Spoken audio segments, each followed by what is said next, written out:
Bismillahirrahmanirrahim. Assalamualaikum warahmatullahi wabarakatuh.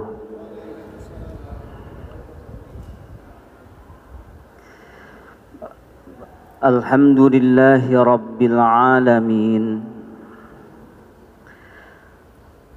Wassalatu wassalamu ala rasulihil amin wa ala alihi wa sahbihi wattabi'in. Amma ba'du. Semoga di pagi hari ini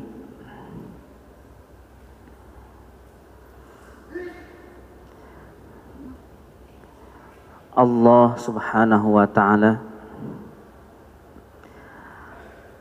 memberikan kepada kita kekuatan untuk menuntaskan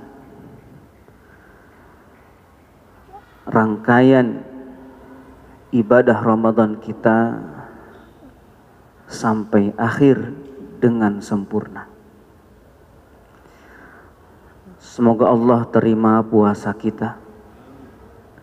Semoga Allah terima sholat kita. Semoga Allah terima bacaan Quran kita. Dan semoga Allah terima i'tikaf kita. Segala kurang dalam puasa kita, dalam sholat kita, dalam tilawah Quran kita, dalam i'tikaf kita, semoga Allah menyempurnakannya.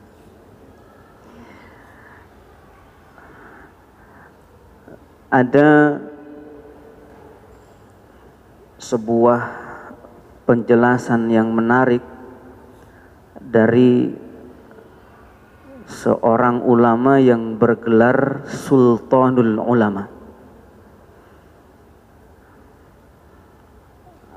rajanya para ulama.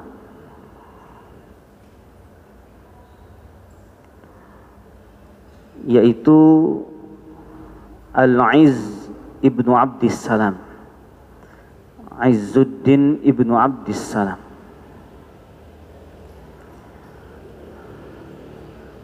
Kata Buya Hamka, Al-Izz ibnu Abdissalam ini disebut Sultanul Ulama, rajanya para ulama, karena ulama ini begitu hebat pengaruhnya, baik dari ilmunya dan ibadahnya juga akhlaknya, sampai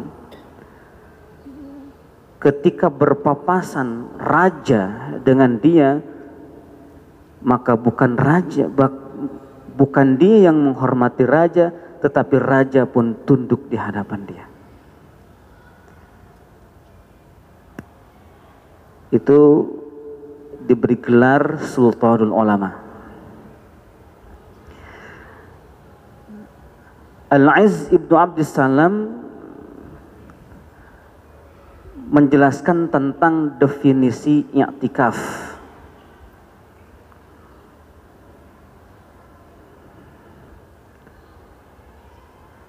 Berbeda dengan definisi-definisi yang dibuat oleh para ulama pada umumnya. Beliau menulis definisi ini dalam sebuah kitabnya yang kecil. Judul kitabnya Maqasidus Shaum, pada bab i'tikaf.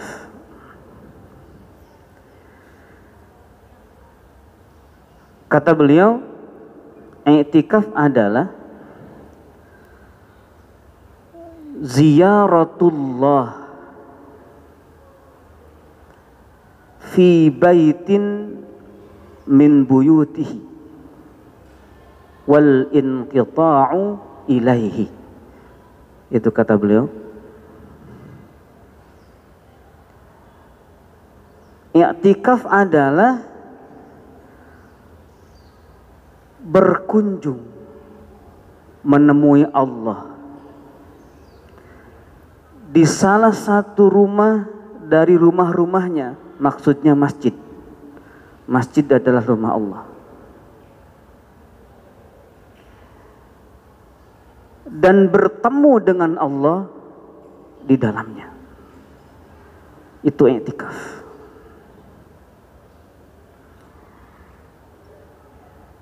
Kita masuk masjid, kita mau ketemu Allah.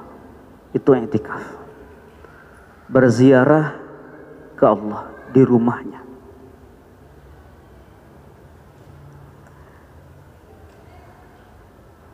Tentu sebagai tamu di rumah Allah, Allah sebagai pemilik rumah akan memberikan jamuan-jamuannya. Lalu Syekh Al-Izz atau Izzuddin bin Abdussalam ini mengutip hadis tentang siapa yang masuk ke dalam masjid, maka Allah menyediakan hidangan untuknya. Tetapi Allah menyediakan hidangannya itu di surga. Jadi kita masuk ke dalam masjid, niat-niat i'tikaf, bertamu ke Allah, Allah berikan hidangan, tapi hidangannya di surga. Berarti makanan kita udah duluan ke surga.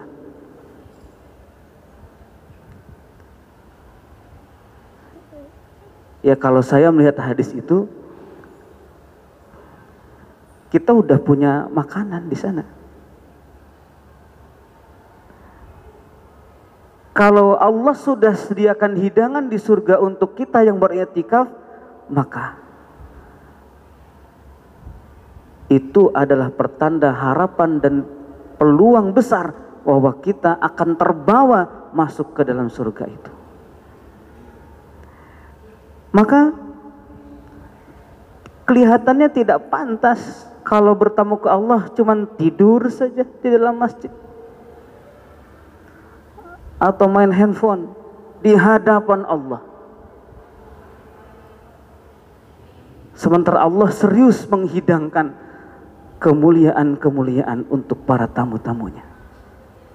Maka beriktikaf itu sholat, berzikir. Kalau Rasulullah dan para sahabat selain sholat, tentu memperbanyak membaca Al-Quran.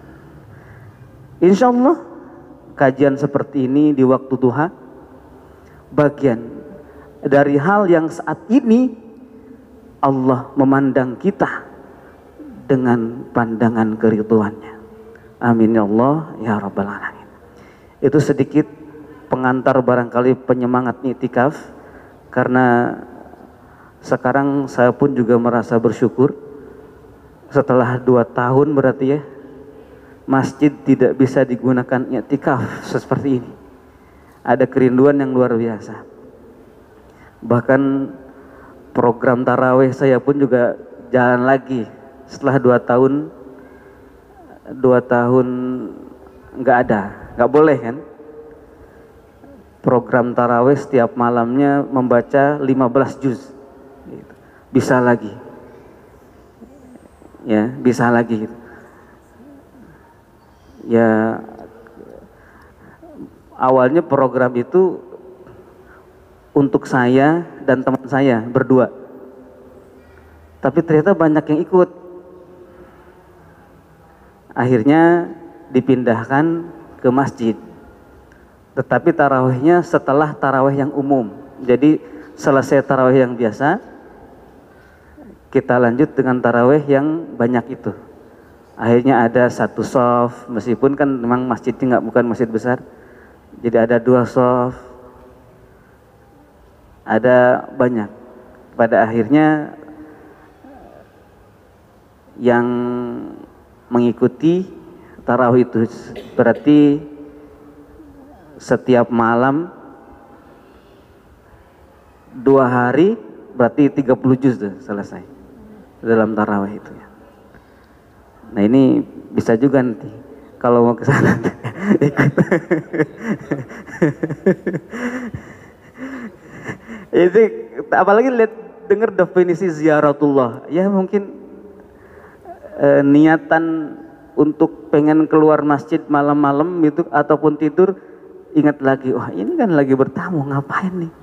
Apalagi khususnya malam, karena memang i'tikaf ini memang prioritasnya malam ya, prioritasnya malam, sepanjang malamnya. Meski tentu siang hari juga punya keutamaan yang sama, hanya saja kalau dilihat hadis-hadisnya itu Rasulullah i'tikaf di malam hari, tanpa menafikan i'tikaf di siang harinya gitu. Jadi full ya, i'tikaf full 24 jam berarti di masjid. Hanya saja tekanannya itu malam hari. Jadi gini, malam hari itu ibadah, siang kayak istirahat gitu. Ya siang kayak istirahat, karena malam harinya itu beribadah. Jadi saya senang sekali tahun ini masjid-masjid pada buka taraweh rame gitu kan, Allahu Akbar. Kecuali di Mesir katanya deh, kemarin ada berita di Mesir masih dilarang masjid untuk tahajud dan iktikaf.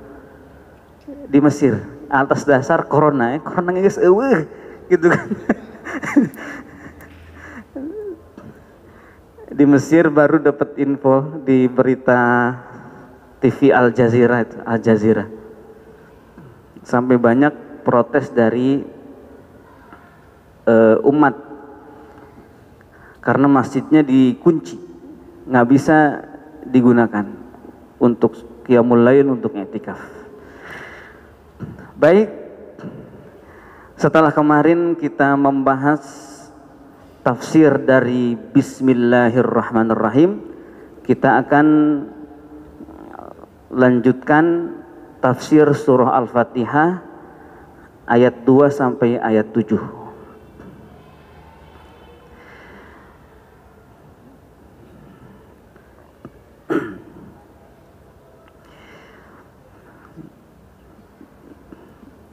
Surah Al-Fatihah ayat 2 ini adalah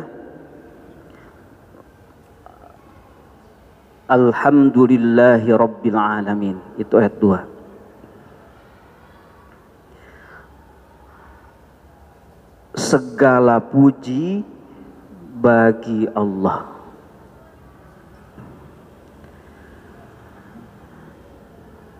Segala puji bagi Allah, Rabbil Alamina, Tuhan seluruh alam. Ini terjemahan Kementerian Agama menulisnya, segala puji bagi Allah, koma, Tuhan seluruh alam, koma. Berarti ini terjemahan nggak wakaf nih. Di Alhamdulillahirabbil alamin itu nggak wakaf, harus disambung karena koma. Alhamdulillahi Rabbil Alamin Ar-Rahmanir Rahim Maliki Yaumiddin. Berarti itu tuh bacanya, karena tanda bacanya koma ya. Ar-Rahmanir Rahim, Ar-Rahman yang maha pengasih, koma, Ar-Rahim maha penyayang, koma. Maliki Yaumiddin, pemilik hari pembalasan, titik. Nah gitu ya. Ini terjemahan Kementerian Agama sudah memakai EYD, ejaan yang disempurnakan ya. Berarti begini ya, Bismillahirrahmanirrahim. Kemarin kan terjemahannya dengan nama Allah yang maha pengasih, koma, maha penyayang, titik. Berarti Bismillahirrahmanirrahim. Nah, wakaf di situ. Lalu ayat 2 sampai ayat 3 disambung. Alhamdulillahi Rabbil Alamin Ar-Rahmanir Rahim Maliki Yaumiddin. Nah gitu. Ini mazhabnya Ibnul Anbari, mazhab Ibnul Anbari yang membuat patokan wakaf itu dengan i'rab patokannya, sehingga akhirnya bertentangan